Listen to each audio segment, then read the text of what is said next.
Assalamualaikum warahmatullahi wabarakatuh.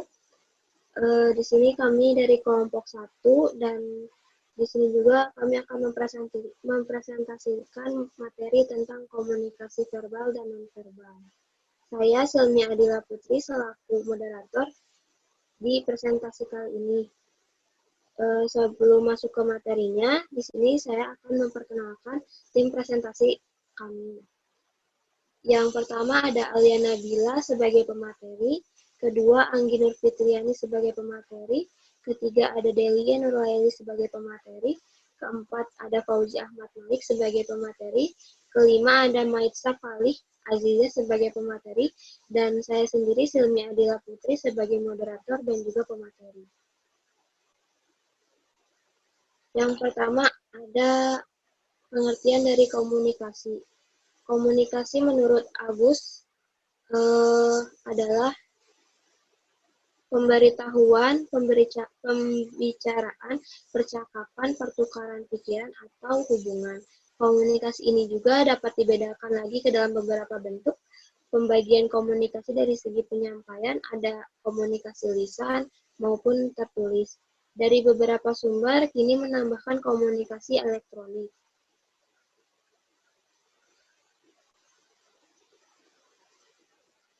Selanjutnya ada komunikasi verbal dan nonverbal yang akan dijelaskan oleh Delia. Kepada Delia, waktu dan tempat saya persilahkan. Ya, terima kasih Silmi. Nah, di sini komunikasi sendiri dibagi menjadi 2 bagian. Yang pertama ada komunikasi verbal dan kedua ada komunikasi nonverbal. Untuk yang pertama, komunikasi verbal. Komunikasi verbal adalah komunikasi yang menggunakan kata-kata baik itu secara lisan maupun tulisan. Nah, komunikasi verbal ini paling banyak dipakai dalam hubungan antar manusia untuk mengungkapkan perasaan, emosi, pemikiran, gagasan, fakta, data, informasi, dan lain-lain. Sehingga dalam komunikasi verbal itu bahasa memegang peranan penting, karena bahasa mampu menerjemahkan pikiran seseorang kepada orang lain. Lalu yang kedua ada komunikasi nonverbal. Komunikasi nonverbal adalah semua isyarat yang bukan kata-kata.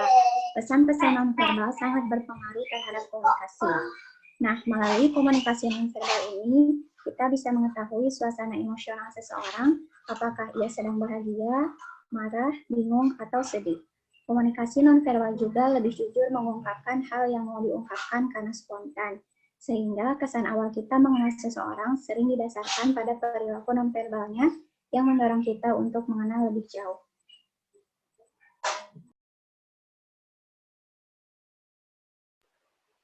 Selanjutnya ada karakteristik komunikasi verbal yang akan dijelaskan oleh Saudari Anggi. Kepada Anggi, waktu dan tempat saya persilahkan. Ya, terima kasih Dile. Di sini saya akan menjelaskan tentang karakteristik komunikasi verbal. Yang pertama ada jelas dan ringkas. Ini tuh berlangsung sederhana, pendek dan langsung. Bila kata-kata yang digunakan sedikit, maka terjadi kerancuan juga makin sedikit. Yang kedua ada pembendaharaan kata, yaitu penggunaan kata-kata yang mudah dimengerti oleh seseorang akan meningkatkan keberhasilan komunikasi. Yang ketiga ada arti konotatif dan denotatif, yaitu makna konotatif adalah pikiran, perasaan, atau ide yang terdapat dalam suatu kata, sedangkan arti denotatif yaitu memberikan pengertian yang sama terhadap kata yang digunakan. Yang keempat ada intonasi. Seorang komunikator mampu mempengaruhi arti pesan melalui nada suara yang dikirimkan. Emosi sangat berperan dalam nada suara ini. Yang kelima ada kecepatan berbicara, yaitu keberhasilan komunikasi dipengaruhi juga kecepatan dan tempo bicara yang tepat. Kesan menyembunyikan sesuatu dapat timbul bila dalam pembicaraan ada pengalihan yang cepat pada pokok pembicaraan. Yang keenam, ini ada humor, yaitu dapat meningkatkan keberhasilan dalam memberikan dukungan emosi terhadap lawan bicara.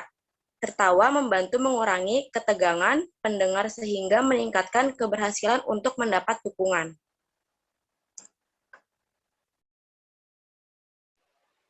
Selanjutnya ada karakteristik komunikasi nonverbal yang akan dijelaskan oleh Saudari Fauzi. Kepada Fauzi, waktu dan tempat saya persilahkan. Terima kasih kepada Teh Silmi. Yang pertama ada komunikatif.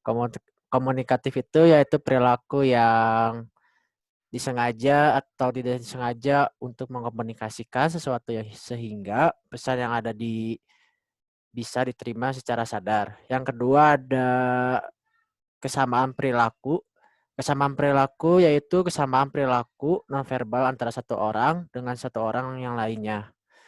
Secara umum bisa dilihat pada gerak tangan, cara duduk, berdiri, suara, pola bicara, kekerasan suara, dan cara diam.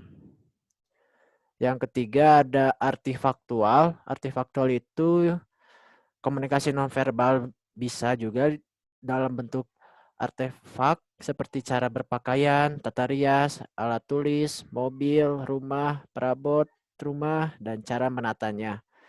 Barang yang bisa dipakai seperti jam tangan. Yang keempat ada konsep konstektual. Konstektual itu bahasa nonverbal terjadi dalam suatu konteks, membantu tentukan makna dari setiap perilaku nonverbal. Misalnya, memukul meja saat pidato akan berbeda makna dengan memukul meja saat dengar berita kematian. Yang kelima ada paket. Paket yaitu bahasa nonverbal merupakan sebuah paket dalam satu kesatuan. Paket nonverbal jika semua bagian tubuh bekerjasama untuk komunikasikan makna tertentu. Harus dilihat secara keseluruhan paket dari perilaku tersebut. Yang keenam, dapat dipercaya pada umumnya kita percaya perilaku nonverbal. Verbal dan nonverbal haruslah konsisten. Ketidakkonsistenan akan tampak pada bahasa nonverbal yang akan mudah diketahui orang lain. Misalnya, seorang pembohong akan banyak melakukan gerakan-gerakan tidak disadari saat ia berbicara. Dan yang terakhir itu ada dikendalikan oleh aturan. Dikendalikan oleh aturan, sejak kecil kita belajar kaidah-kaidah kepatutan melalui pengamatan perilaku orang dewasa. Misalnya, mempelajari penyampaian simpati, kapan, di mana, alasan, atau menyentuh. Kapan situasi yang boleh atau tidak boleh. Terima kasih.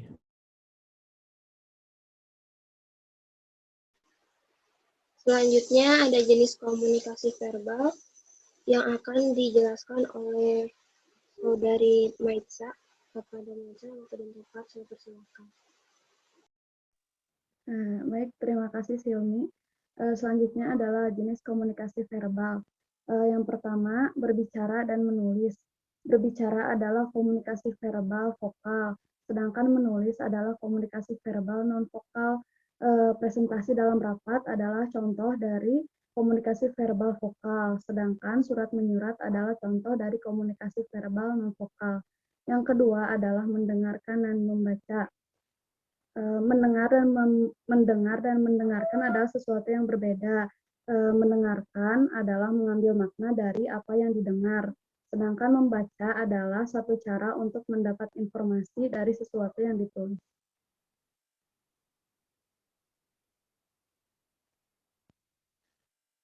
Selanjutnya adalah jenis komunikasi nonverbal.